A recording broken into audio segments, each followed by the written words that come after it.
जानूभूतगणादिसेवितं कपीच्छुजम्बूफलचारुभक्षणम् उमासुतं शोकविनाशकारकं नमामि विघ्नेश्वरपादपङ्कजम् कर्पूरगौरं करुणावतारं संसारसारं भुजगेन्द्रहारं सदा वसन्तं हृदयारविन्दे भवं भवानी सहितं नमामि। श्रीराम राम रघुनंदन राम राम श्रीराम राम भरताग्रज राम राम श्रीराम राम रणकर कस राम राम श्रीराम राम शरणं भव राम राम अतुलित बलधामं हेमशैलाभदेहं दनुजुगन कृशानं ज्ञानिनामादिगणम् सकल गुण निधानं वानराणां धीशं रघुपति प्रिय भक्तं वातजातं नमामि।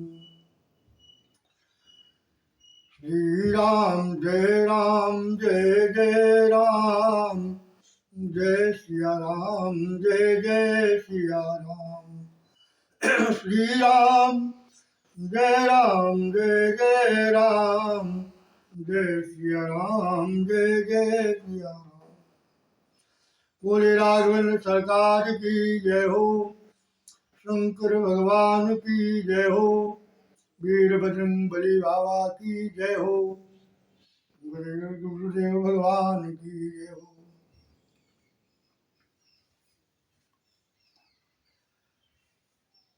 जब स्वामी कार्तिक जी का जन्म हो चुका, भगवान भोलेनाथ माता पार्वती अपने कैलाश शिखर पर वहीं पर रहने लगे। अपनी दिनचर्या रोजाना भगवान का नाम जप करना, ये उनकी दिनचर्या थी। एक बार की बात, भगवान भोलेनाथ ने स्वयं अपने हाथों से उस वटवृक्ष के नीचे बाघंबर को बिछाया और उस पर ध्यान लगा करके बैठे। बिल्कुल शांत मुद्रा में थे। किसी प्रकार का उनके पास कोई मतलब उसने ऐसे प्रश्नार्थक चिन्ह नहीं थे। संतोष में बिल्कुल बैठे थे, शांत रूप में। माता पार्वती ने देखा आज प्रभु एकदम शांत रूप में है, आज मैं अपने मन की बात इनसे कहूंगी।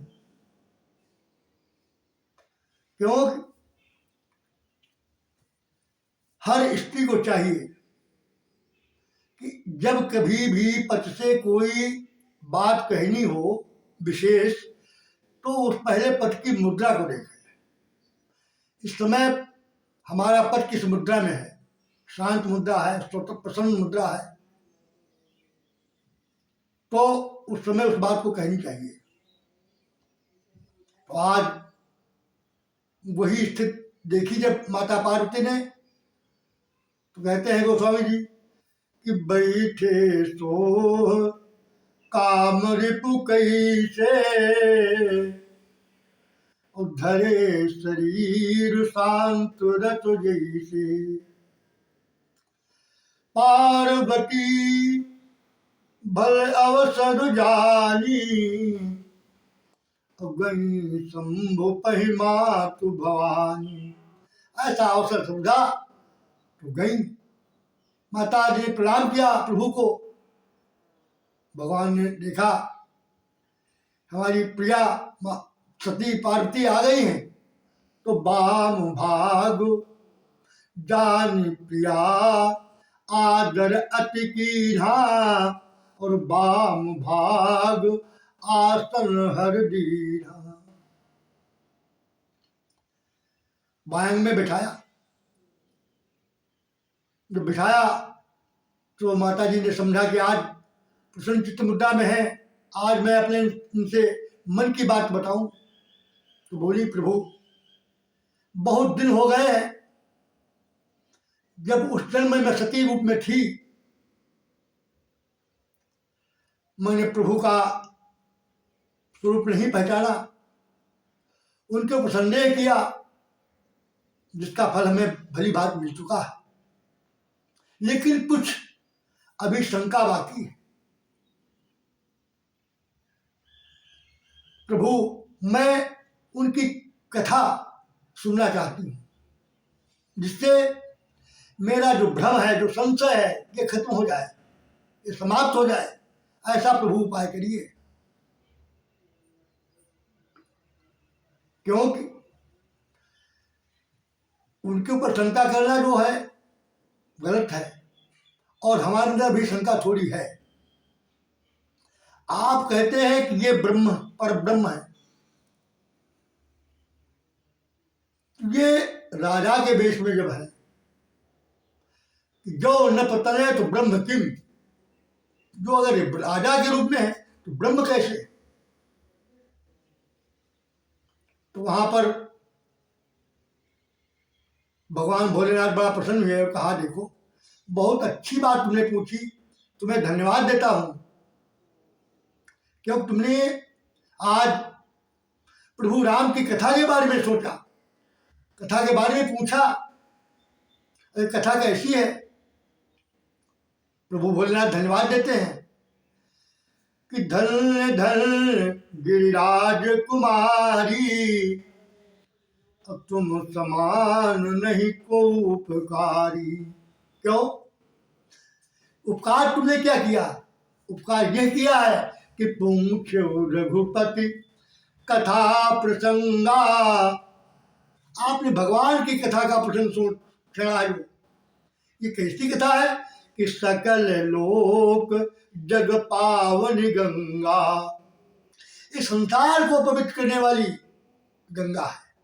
भगवान की कथा जो है, गंगा तो उस क्षेत्र में ही पवित्र करती है जिस क्षेत्र में रहती है, जो वहां जाते हैं उनको ही पवित्र करती है। लेकिन ये आपकी जो राम की कथा आपने पूछी है, ये इसको जो सुनेगा वो और उसके संपर्क में जो आएगा उसका भी कल्याण हो जाएगा। वैसे गंगा का क्या सिद्धांत है? गंगा में जो स्नान करता है उसी को पुण्य मिलती है, लेकिन इसमें जो स्नान करता है उसके साथ में जो रहता है उसको भी पुण्य मिलती है। इसलिए इस संसार को पवित्र करने वाली है, एक जगह पावनी गंगा है। तो ठीक है, आप जो कहती हैं कहूँगा। तो कहा, प्रभु ऐसी नहीं, हमारे कुछ प्रश्न हैं, पहले बताओ ये निर्गुण जो थे ये सगुण कैसे बने? पहला कारण यह है कि निर्गुण जो था सगुण कैसे आया, सगुण कैसे बना, और फिर अगर सगुण बने फिर इनका प्रभु का अवतार कैसे हुआ, क्यों हुआ, कैसे हुआ? तो भगवान से, भोलेनाथ से माता पार्वती प्रश्न करती हैं, कहती हैं कि प्रथम तो कारण कहु विचारी, और निर्गुण ब्रह्म सगुण बपुधारी। पहला कारण ये है कि जो निर्गुण है वो सगुण कैसे बना। पुण्य प्रभु काओ राम अवतारा, बाल चरित पुण्य कहाऊ दारा। फिर प्रभु राम का अवतरण कैसे हुआ, उनकी बाल लीला कैसे हुई, और कहाऊ जथा जानकी ब्याही, और राज तजा सो दूषण काही। सीता को स्वयंवर में कैसे उनके साथ वर्ण किया, फिर विवाह के बाद में उन्होंने राज छोड़ा, बन गए, ये क्यों, क्या कारण है? फिर वन में क्या किया, वन बस की ने चरित उदारा, अनेकों चरित्र किए, वो बताइए कौन कौन से चरित्र किए। और कहो नाथ कि मिरावन मारा, फिर रावण को कैसे मारा?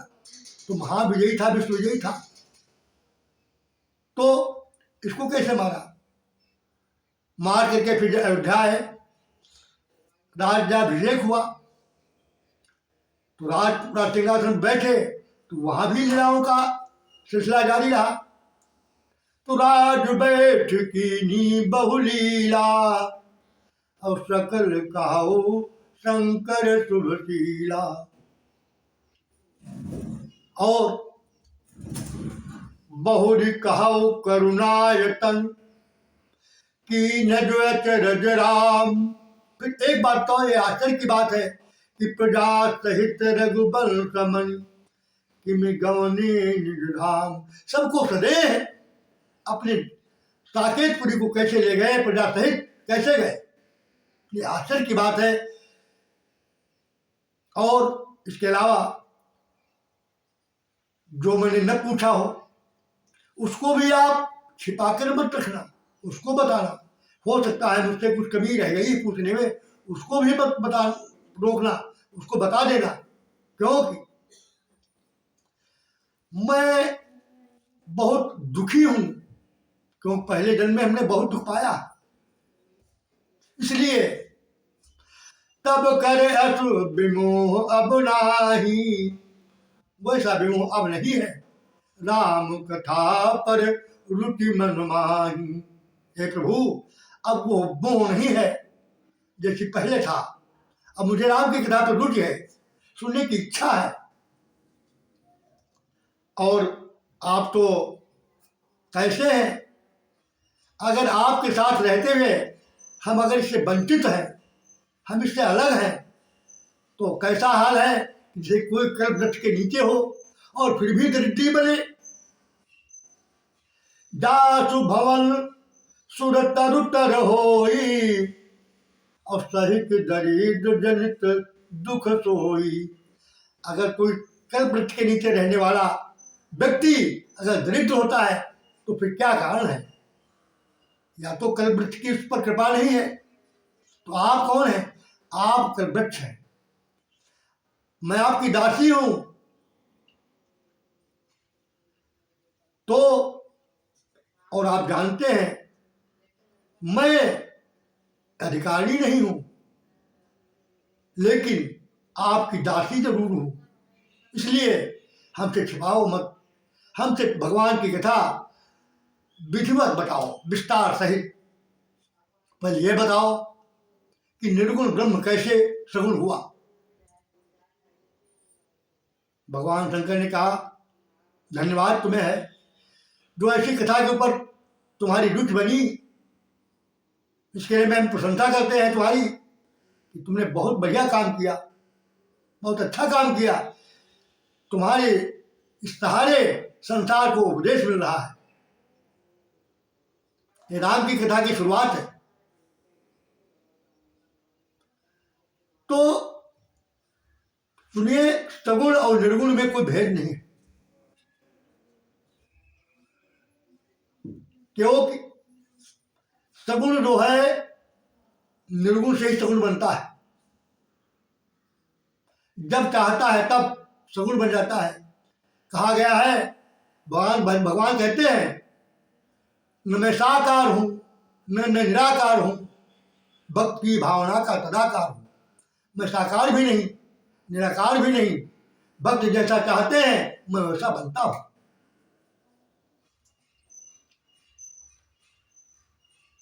जब ये बात कही, भगवान भोलेनाथ 2 घड़ी तक मौन रहे और ध्यान लगाया प्रभु श्री राम का। और जब सब ध्यान लगाया तो भगवान राम के चरित्र उनके हृदय में आ गए और उन्होंने शुरू किया कि देखो हे पार्वती सुनो, सगुण नहीं अगुण नहीं कछु भेदा, अब गाँव ही मुनि पुराण बुध बेदा। तो जो गुण रहित सगुण सोई कैसे, जो गुण रहित है, निर्गुण है, वो कैसे सगुण है कि जिमि हुमु पल बिलग नहीं जैसे। जैसे हिम उपल, बर्फ बर्फ होता है, हिम उपल कहा जाता है। बर्फ उपल माने होता पत्थर। जल जब जम जाता है तो बर्फ बनता है, वही पत्थर बन जाता है। जल क्या है? निर्गुण है, इसका कोई रूप नहीं, कोई रंग नहीं। जल निर्गुण है, जिसका रंग और रूप न हो वही निर्गुण, और जिसका रंग बन जाए, रूप बन जाए, वो सगुण है। तो बर्फ जब है, बर्फ का रूप भी है और रंग भी है। अगर उसमें जरा सा रंग डाल दो तो जल में, तो रंगीन पत्थर बन जाएगा, बर्फ बन जाएगा। चाहे तिकोना काटो चाहे चौकोर काटो, उसका आकार बन जाएगा। इसलिए रंग और रूप दोनों बन जाते हैं, यही सगुण है। और भक्ति के बस में भगवान रहते हैं। भक्त जो चाहता है कि प्रभु हमें, आपको इस रूप में हमें दर्शन करना है, तो प्रभु उसकी अत्यंत प्रीति जब देखते हैं तो भगवान को उस रूप में आना पड़ता है, उस रूप में आना पड़ता है।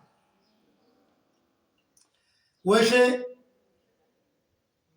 कहा गया है निर्गुण के लक्षण क्या है? निर्गुण के लक्षण है कि जो बिनु पद चलई, सुनई बिनु काना, और कर बिनु कर्म करई विधि नाना। आनंद रहित सकल रस भोगी।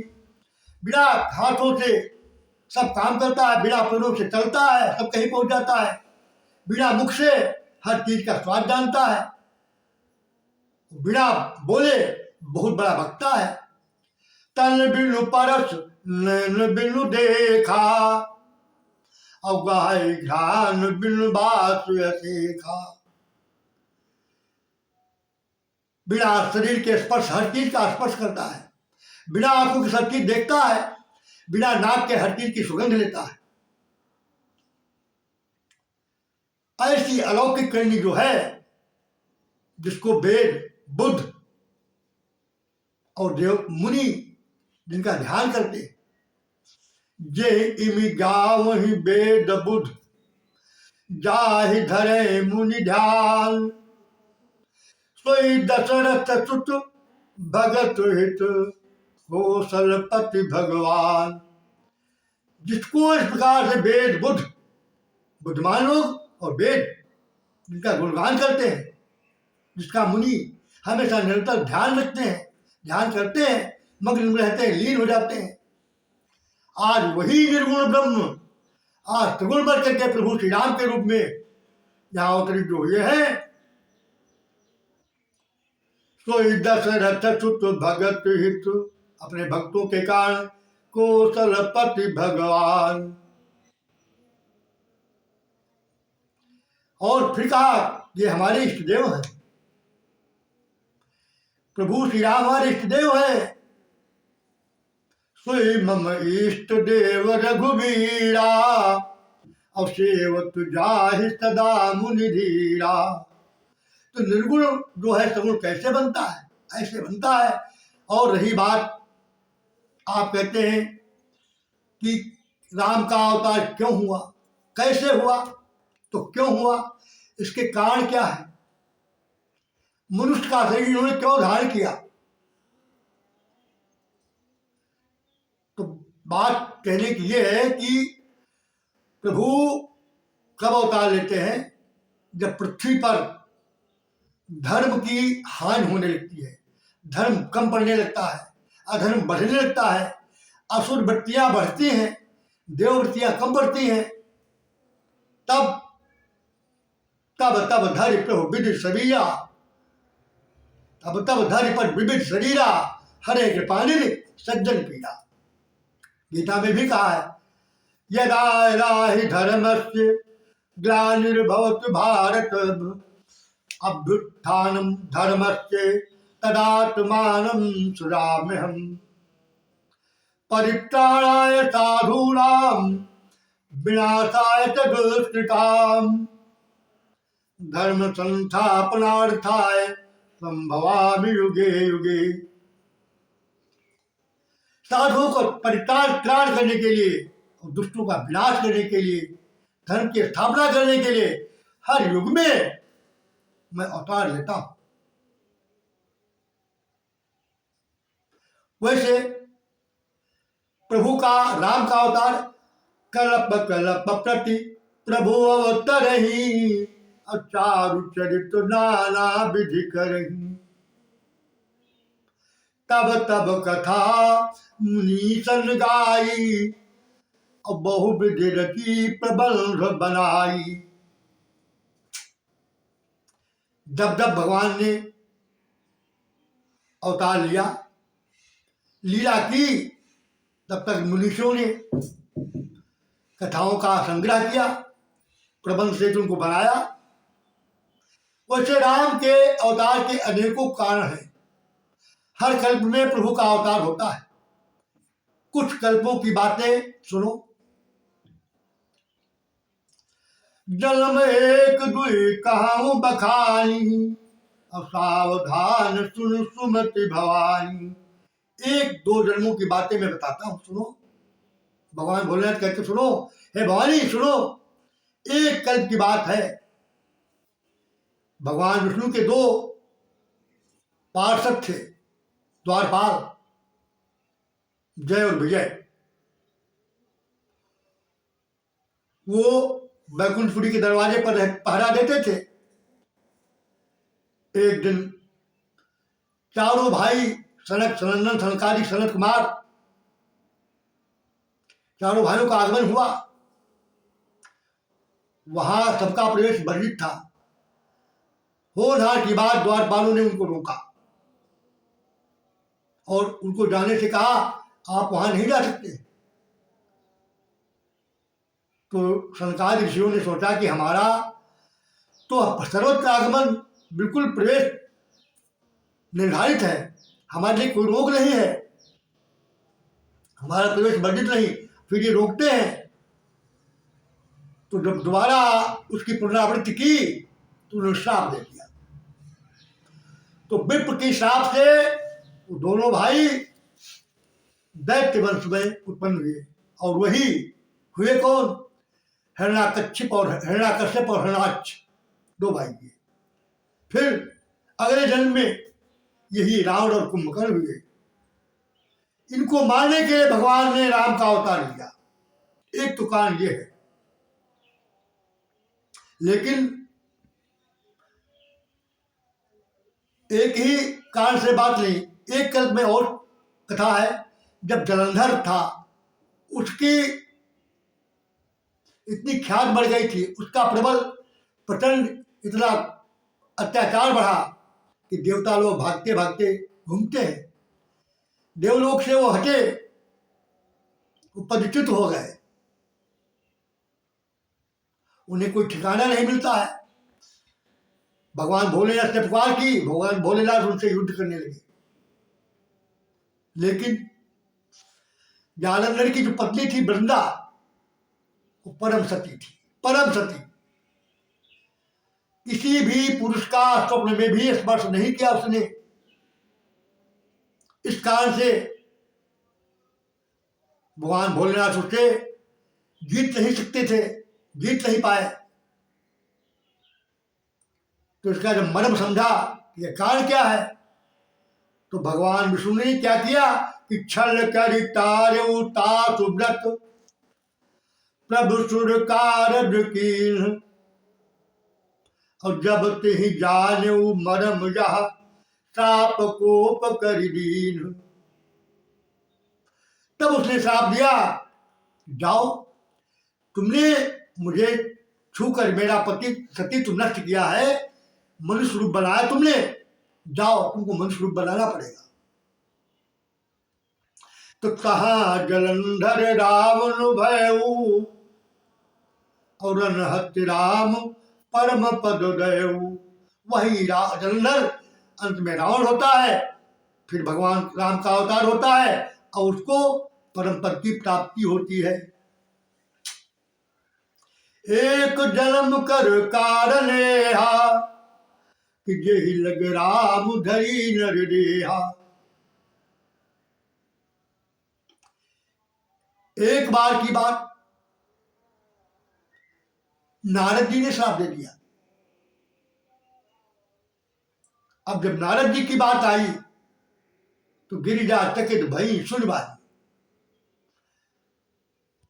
4 कल्पों की कथाओं के बारे में, 4 कल्पों के राम अवतार के बारे में मानस में इसका चित्रण आया है, इसका चरित्र आया है। 4 बार 4 कल्पों की कथा। एक में जय विजय रावण हुआ, दूसरे में जालंधर रावण हुआ, तीसरे में महेश के गण, रुद्रगण, और फिर भानु प्रताप। ये 4 कल्पों की कथाओं की सिलसिला इसमें चलता है।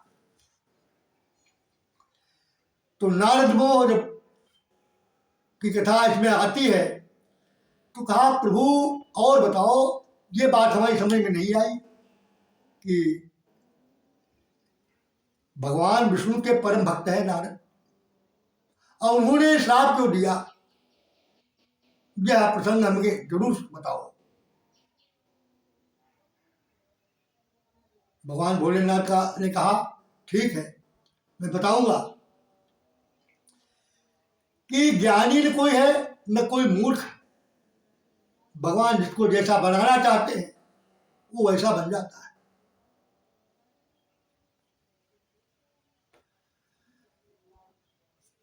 क्यों? भगवान तो अपनी इच्छा से अवतार लेते हैं, अपनी इच्छा से हर काम करते हैं, और सब उनकी इच्छा के अनुसार सबके काम होते हैं। जिसको जैसा चाहते वैसा बनाते हैं। नट मरकट इव सब ही नचावत, और राम खगेश वेद यश गावत। कहा, घुटन जी कहते हैं, खगेश, हे गरुड़, राम का काम क्या है कि नट मरकट, जैसे मदारी नट को मरकट को नचाता है, बंदर को। तो वेद कहते हैं राम कैसे हैं? उसकी मदारी की तरह हैं, सबको नचाते हैं। उमादार जोशित की नाई, सब है नचावत राम गोसाई। अब यहीं पर आज की वाणी को विराम। जय श्री